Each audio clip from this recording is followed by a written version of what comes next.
Bonjour, je vous propose de continuer aujourd'hui le commentaire d'un psaume magnifique qui est le psaume 72. C'est le dernier psaume d'un cycle de psaumes qui s'arrête donc au psaume 72 après un autre cycle. Et avant, il y avait des tas de psaumes qui étaient des psaumes de David. Et celui-là, le dernier du cycle, donc, est intitulé plutôt de Salomon. Donc on ne sait pas si c'est un psaume de Salomon alors que les autres étaient de David. Vous savez que Salomon est le successeur de David et le fils de David, ou si c'est un psaume à Salomon, c'est-à-dire le témoignage de David à Salomon. En tout cas, il s'agit d'un psaume de transmission, de fécondité et d'avenir, et d'un avenir qui est particulièrement radieux, puisqu'on pourrait même considérer que ce psaume est un psaume messianique, c'est-à-dire qu'il annonce des temps formidables où tout le monde se convertit, les rois les plus éloignés reviennent à Dieu et se convertissent, et Dieu aide le pauvre, l'indigent, le faible, et il fait justice à tout le monde. Donc c'est un psaume qui est rempli de bonnes nouvelles et qui, de ce côté-là, fait penser à tous ces très beaux chapitres que je vous invite à lire et à relire, parce qu'on ne s'en lasse pas, qu'on trouve dans le prophète Ésaïe. En effet, cherchez dans Ésaïe, temps messianique, et chaque fois on a des merveilles absolues, qui est tout ce que l'on voudrait entendre, et pour s'en nourrir, parce que ce sont l'expression des promesses de Dieu. Donc c'est un psaume messianique, même s'il est question là du fils du roi. On pourrait penser que le fils du roi c'est le fils de David, donc c'est Jésus. Néanmoins, ce psaume n'est pas cité dans le Nouveau Testament à ma connaissance, mais néanmoins ça reste quand même un très beau psaume qui évoque donc ce qu'on appelle les temps messianiques, c'est-à-dire tout ce que Dieu peut apporter, c'est-à-dire le sens de ce que Dieu peut apporter dans une vie. Ça exprime aussi tout ce que l'on souhaite comme étant la fin, la finalité, le but dernier de la création, que tout rentre dans l'ordre, autrement dit. Et puis également, ces temps messianiques nous appellent aussi à la responsabilité, parce que s'il s'agit du testament finalement du roi à son fils, de David à Salomon, ou du roi des rois qui est Dieu à ses enfants que nous sommes, c'est-à-dire c'est aussi ce à quoi nous sommes invités par notre propre responsabilité pour essayer de travailler, d'aller dans ce sens. Et donc nous avions vu, je ne vous relis pas tous les versets, le début de ce psaume 72, et nous en étions arrivés au verset 13, où effectivement, jusqu'au verset 11, il était question de tous ceux qui étaient très éloignés de Dieu, qui revenaient à Dieu et qui se convertissaient à lui en découvrant le sens du don et du service. Et puis, à partir du verset 12, affirmation formidable, par ailleurs, de ce que Dieu fait aux plus humbles, dont il était question au début d'ailleurs, on en avait déjà parlé, où il est dit, oui, il délivre le pauvre qui crie et l'humble, et personne pour le secourir lui, et qui n'a personne pour le secourir lui. Et il a de la compassion pour le faible et le pauvre, et les âmes des pauvres, il sauve. Donc voilà. Et nous en arrivons au verset 14, où nous continuons d'avoir un exposé de tous ces bienfaits extraordinaires que Dieu nous donne, où il est écrit, dans ma traduction habituelle, avant que nous puissions regarder plus en détail, il est écrit « Il rachètera leur vie de la fraude et de la violence et leur sang au prix de ses yeux. On vivra et on lui donnera de l'or de Saba. On priera pour lui sans cesse. On le bénira tout le jour. Il aura abondance de blé dans le pays et au sommet des montagnes, son fruit frémira comme le Liban. » Regardons de plus près de quoi Dieu exactement libère le plus pauvre. Il est écrit « Mitor ou mechamas » de la fraude et de la violence, Yegaal, il libère Nafsham, leur âme. Il libère de l'astuce, pourquoi pas Tor, on peut dire que c'est la faute de l'oppression, le préjudice. Je crois que c'est que dans les psaumes d'ailleurs où le mot a ce sens, parce que Tor, normalement, Taver, ça veut dire au milieu de, dans quelque chose, à l'intérieur, parmi.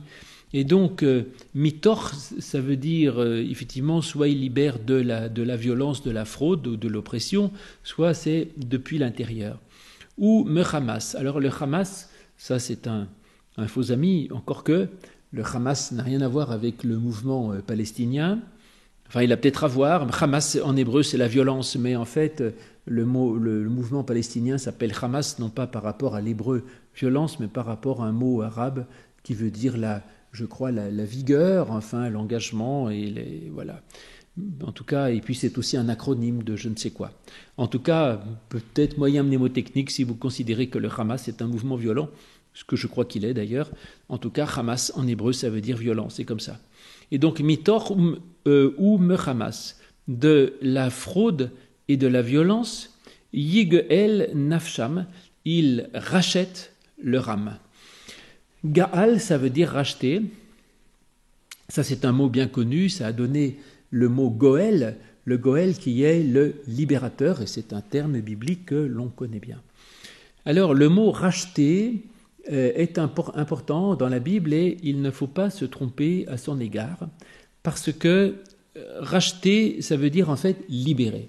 Pourquoi ? Parce que dans l'Ancien Testament, si on voulait libérer quelqu'un, en particulier un esclave, donc qui n'est pas libre, pour le libérer, il fallait le racheter, c'est-à-dire il fallait payer pour la personne qui le possédait pour qu'il puisse devenir libre. Et donc en hébreu, il n'y a qu'un mot, Gaal, pour dire racheter et pour dire libérer. Alors ensuite, est-ce qu'on peut considérer qu'il y a la possibilité d'être libéré sans être racheté ? Réponse oui. Et il y a même un certain nombre de passages, pas beaucoup, mais il y en a dans l'Ancien Testament, où il y a des gens qui sont libérés sans que rien ne soit payé, donc rachetés gratuitement, mais en tout cas donc purement libérés. Et autrement dit, je crois que plutôt que de traduire Gaal par racheter, il faudrait simplement mettre libérer. Voilà, parce qu'on ne rachète pas pour payer, mais on rachète pour libérer. Et l'important, c'est la libération. C'est d'ailleurs le sens du mot rédempteur. La rédemption en théologie du Nouveau Testament, c'est la libération. Rédemptor, en latin, c'est le libérateur, c'est celui qui rachète pour libérer. Et donc quand on dit que le Christ est notre rédempteur, ça veut dire qu'il nous libère. Alors est-ce qu'il paye ? Il paye quoi à qui ? Est-ce que Dieu doit payer ? Mais il paye à un tribut au diable pour nous racheter parce que nous serions esclaves du mal, il faudrait qu'il paye au diable. Enfin non, ça ne va pas. On ne peut pas considérer qu'on paye un tribut au diable pour nous libérer du mal. Libère-nous du mal, délivre-nous du malfaisant, délivre-nous du malin. Si on doit nous libérer du mal, c'est pas en payant quelque chose au mal. Et Dieu ne va pas payer un tribut au diable pour libérer l'homme. Donc vraiment, le Rédempteur, c'est une libération et il n'y a pas de prix à payer pour cela. C'est une libération gratuite. Dieu choisit de nous libérer et il nous libère. Et il n'y a pas de nécessité de transaction commerciale là-dedans, de qui que ce soit qui paye un prix à qui que ce soit, parce qu'il n'y a pas de prix à payer au diable, et Dieu ne demande pas qu'on lui paye une rançon pour nous libérer de la punition que nous mériterions. Toute cette notion médiévale de ce qu'on appelle du sacrifice vicaire, c'est-à-dire du Christ qui s'offrirait en sacrifice pour payer à Dieu le tribut afin que nous puissions échapper à la punition que nous mériterions par notre péché. Tout cela est une conception médiévale à laquelle je ne peux adhérer et à laquelle aujourd'hui, Dieu merci, je crois, beaucoup de chrétiens dont beaucoup de chrétiens s'éloignent. Donc je pense que Dieu nous sauve parce qu'il nous aime, il nous libère, et qu'il ne demande pas que l'on paye quoi que ce soit pour qu'il nous libère. Il nous libère parce qu'il nous aime et pas parce qu'on lui payerait le droit d'être libre. En tout cas, le Dieu libère, voilà, c'est ça. C'est pas nécessairement qu'il rachète, mais c'est qu'il libère, et il libère leur âme, ou leur être. Nefesh, c'est l'âme, on en a parlé la dernière fois, c'est l'âme ou c'est l'être, mais il les libère de la fraude et de la violence. Alors la fraude et la violence, on ne sait pas si c'est la fraude et la violence subie ou si c'est la fraude et la violence que l'on exerce. Parce que, en fait, Dieu nous libère un peu des deux. Et nous pouvons être à la fois victimes du mal qui nous est fait, nous sommes victimes de fraude, nous sommes victimes de violence, mais il y a aussi en nous, dans notre cœur, des pulsions de fraude et des pulsions de violence dont nous avons besoin que Dieu nous libère, justement. Et donc, je suis en Dieu libéré de la fraude et libéré de la violence, parce qu'en Dieu, mon cœur s'apaise, et qu'en Dieu, je n'ai pas besoin de violence, parce que je me sais aimer, je me sais pardonner, je me sais à l'aise, je me suis en confiance, et celui qui se sait aimer et qui se sait en confiance n'a pas besoin de violence pour se tourné vers les autres. Quant à la fraude ou le préjudice, celui qui a en Dieu, qui sait qu'il a la richesse infinie, comme dit le psaume 23, l'Éternel est mon berger, vous savez, il verse du parfum sur ma tête et ma coupe déborde, c'est-à-dire j'ai tout ce qu'il me faut, je n'ai besoin de rien de plus. Celui qui sait qu'il a en Dieu des trésors infinis ne désire pas nécessairement plus et n'a pas besoin d'aller voler l'autre pour lui prendre ce qu'il possède comme s'il devait avoir encore plus. Donc c'est ça quand Jésus dit dans l'évangile de Jean, celui qui croit en moi n'aura plus jamais soif.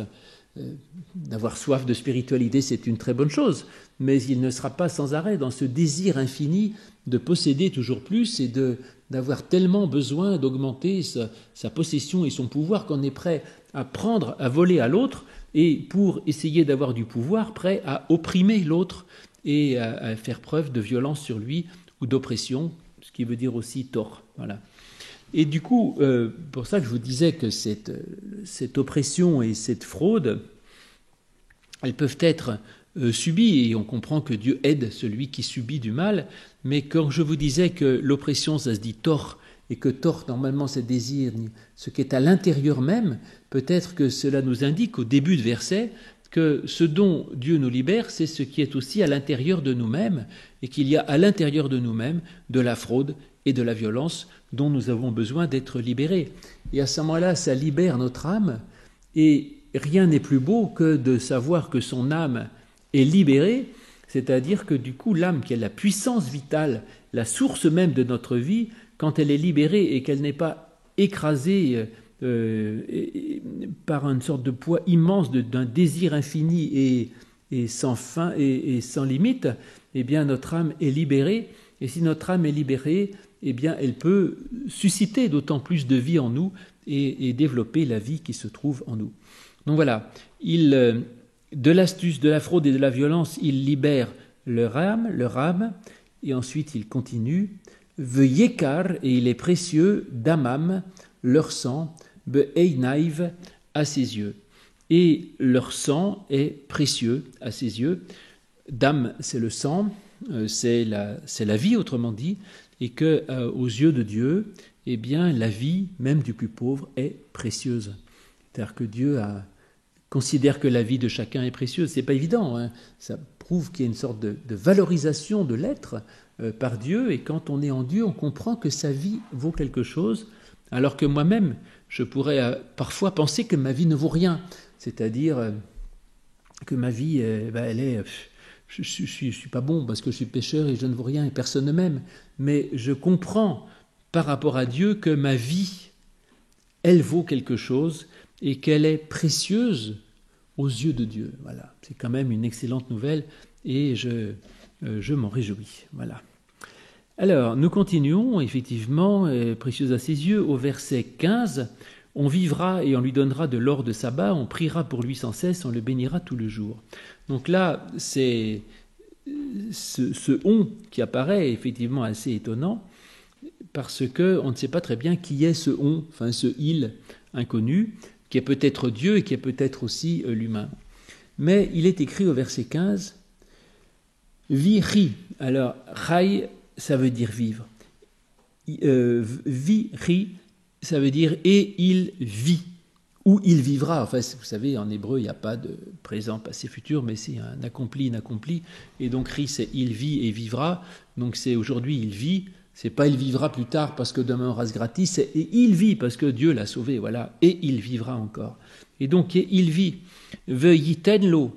Et il sera donné à lui, mezahav sheva, de l'or de sabbat. Et il lui donne de l'or de sabbat. Et il vit. Et il lui donne de l'or de sabbat.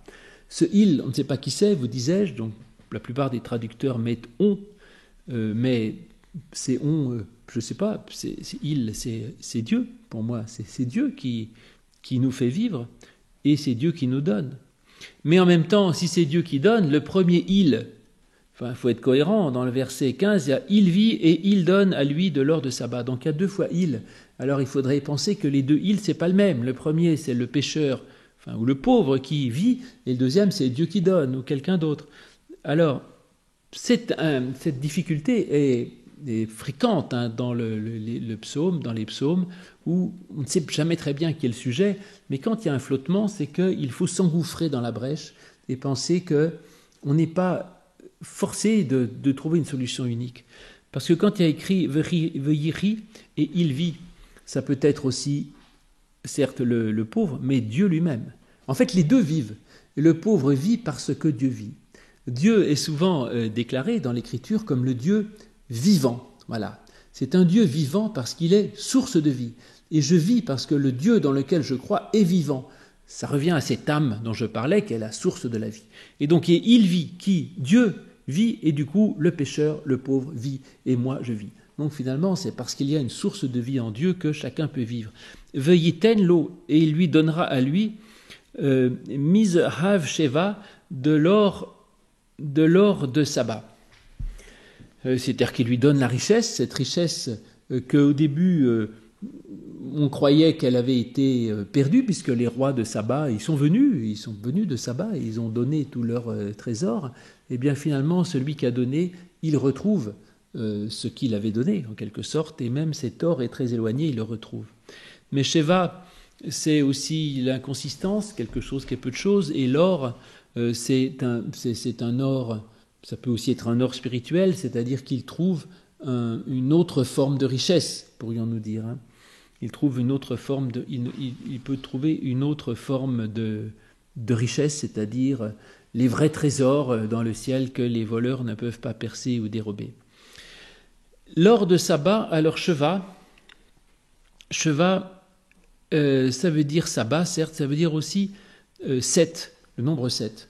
Ah, l'or du 7, alors est-ce que c'est le 7e or, puisque 7 c'est le nombre de l'accomplissement de la création, vous savez, les 7 jours de la création, 7 c'est l'accomplissement de l'union du matériel et du spirituel, 4 étant le matériel et 3 le spirituel, et donc il lui donne le 7e or, l'or le plus précieux qui est l'accomplissement même de la création et d'arriver au but ultime de la création, disais-je que c'est un psaume messianique, d'arriver à faire l'union entre le matériel et le spirituel. C'est ça qu'aura accompli le Christ, qui est vrai homme et vrai Dieu. Il unit le matériel et le spirituel. En lui, les deux dimensions, matérielle et spirituelle, sont parfaitement unies et en cohérence. Et c'est ça le propre du 7. L'or du 7, c'est la richesse du Christ, pourrions-nous dire. Ou encore, Sheva, ça veut dire aussi faire un serment, c'est-à-dire jurer, promettre. Et donc il y a l'or de Sheva, c'est aussi l'or de la promesse. Et cette idée de promesse est aussi très importante, bien sûr, dans toute la Bible, entre les promesses faites dans l'Alliance à Abraham, que sa descendance sera nombreuse comme le sable, et puis toutes ces promesses qui sont faites par le Christ de salut, d'amour de Dieu, de résurrection. Eh bien, cette richesse de la promesse est ce qui est donné. Cette richesse, cet or promis, il est donné. Et donc, on est bien dans les temps messianiques où ce que l'on espérait comme survenant à la fin des temps, tout à coup, ça nous est donné et on l'a ici tel qu'il est. Donc, il donne l'or de Saba. Veyit falel, et on priera be'ado tamid, on priera pour lui constamment. Et donc, on prie ou on priera be'ado en sa faveur, contamide toujours. Tefila, ça veut dire effectivement prier. Prier, et donc je ne sais pas qui prie. Alors, il priera pour lui constamment. Soit il prie lui-même pour lui-même, pourquoi pas, parce qu'on peut prier pour soi, c'est-à-dire prier pour soi, c'est rechercher dans sa vie la présence de Dieu qui devient la source de ma propre vie, et le croyant est invité à prier lui-même.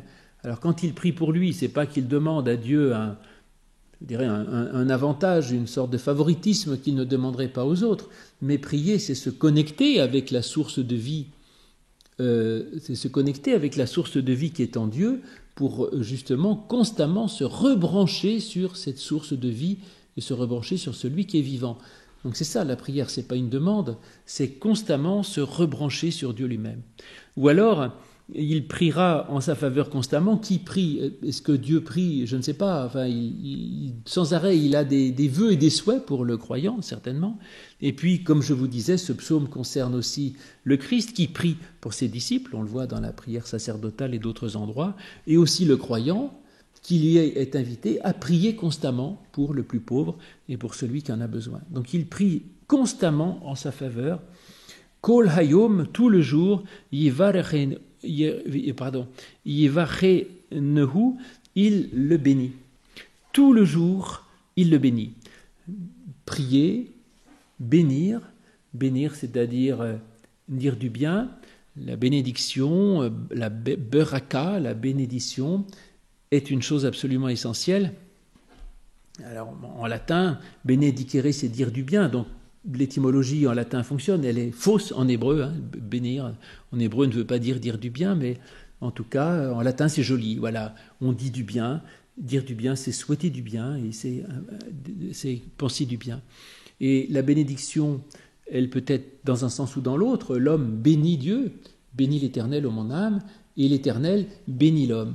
C'est dans les deux sens parce que Dieu dit du bien à l'homme et que le bien que Dieu dit à l'homme, il s'opère parce que la bénédiction de Dieu est un acte créateur et Dieu bénit, l'homme bénit Dieu parce qu'il dit du bien à Dieu, il dit le bien qui est en Dieu. Donc la parole de l'homme n'est pas créatrice, elle est après coup, a posteriori. Dieu, l'homme reconnaît le bien qui est en Dieu et quand Dieu bénit l'homme, Dieu crée du bien en l'homme. Voilà, c'est deux sens qui se complètent. Mais en hébreu, barak, ça veut dire bénir, et ça veut dire aussi, ça désigne aussi le genou. Berek, c'est le genou, et donc c'est aussi s'agenouiller. Et donc la bénédiction, c'est le serviteur qui s'agenouille, qui se met à genoux devant le roi, et le roi lui donne la vie sauve, le relève et l'envoie en mission. Donc c'est celui qui vient devant le roi pour demander une mission. Donc je bénis l'Éternel, je me mets devant lui, je dis Éternel, tu es mon roi, de toi dépend ma vie. Et j'attends une parole d'envoi en mission et une parole de vie. Et l'Éternel bénit en réponse le serviteur et lui dit « Je te donne la vie sauve et je t'envoie pour être mon serviteur. » Et donc, il bénit et en même temps je peux bénir quelqu'un, c'est-à-dire l'envoyer en mission justement et lui dire qu'il est sous la bénédiction de Dieu. Continuons notre joli psaume avec le verset 16 où on dit « Il y aura abondance de blé dans le pays, au sommet des montagnes son fruit frémira comme le Liban ». Une belle image, vous savez qu'on avait déjà eu dans le début du psaume de nombreuses images très naturalistes avec les montagnes, les collines, la mer, les bourgeons et des tas de choses comme ça. Et là, on retombe tout à coup dans ces images très naturelles et qui sont très belles. Quand il est écrit au verset 16, « Yehi pisat bar » il y a une abondance de froment. Passa, on ne sait pas ce que c'est en fait. Je dis abondance, mais en fait on n'en sait rien parce que passa, c'est un apax, c'est-à-dire ça n'apparaît que là.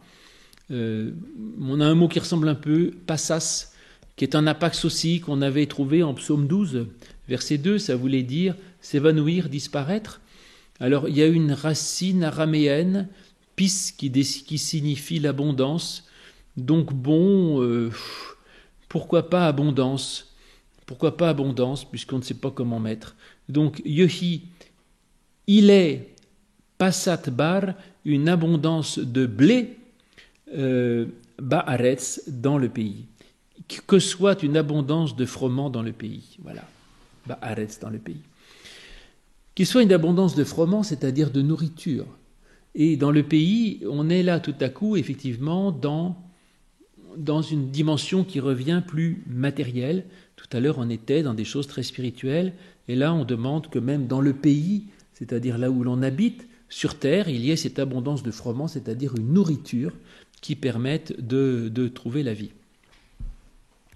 La Septante a traduit autrement cela, la traduction antique grecque de l'Ancien Testament, a traduit ces deux mots par un seul, au lieu de dire passat bar, l'a lu en un seul mot, et qui du coup désigne la fermeté. Styrigma, elle a traduit ce mot par styrigma. Voilà, probablement, je ne sais pas exactement quel mot ils ont lu, mais eux, ils l'ont compris comme ça. Et donc, ça veut dire qu'elle soit ferme dans le pays. Les deux sont très bien. L'abondance de froment me plaît beaucoup, même si le mot abondance me semble un peu curieux, parce que c'est un mot qui n'existe pas. Mais néanmoins, il y a quelque chose qui est de l'ordre du blé, et cette nourriture a aussi à voir avec la fermeté, avec la force, et il donne justement une assise aux pauvres qui pourraient être menacés et aller un peu dans tous les sens et risquer de mourir de faim. Il lui donne de la nourriture, de la fermeté, et il le pose Ba'aretz, dans le pays. Berosh Harim est dans la tête des montagnes, Yira'as, que Lévanon, comme le Liban, Pir'o, son fruit. Et, vous disais-je, et dans la tête des montagnes, son fruit s'agite comme le Liban.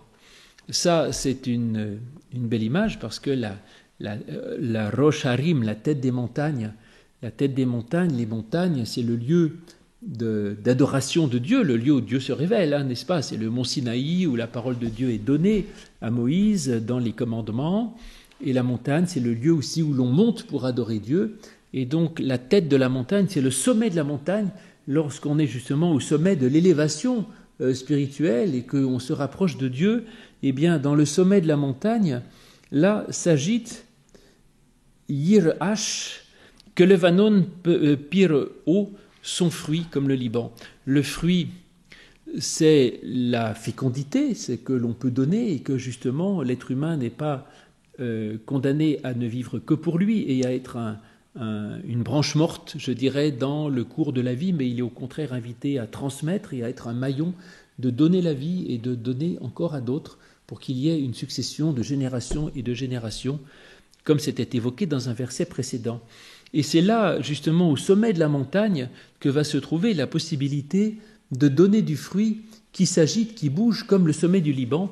Et le Liban, eh bien, c'est le pays de la blancheur, de la blancheur immaculée, de la présence de Dieu, et également la force des cèdres, bien sûr. Et ce sont ces cèdres qui ont servi à construire le temple. C'est-à-dire que le Liban renvoie évidemment à la construction du temple de Jérusalem, c'est-à-dire à l'enjeu même de la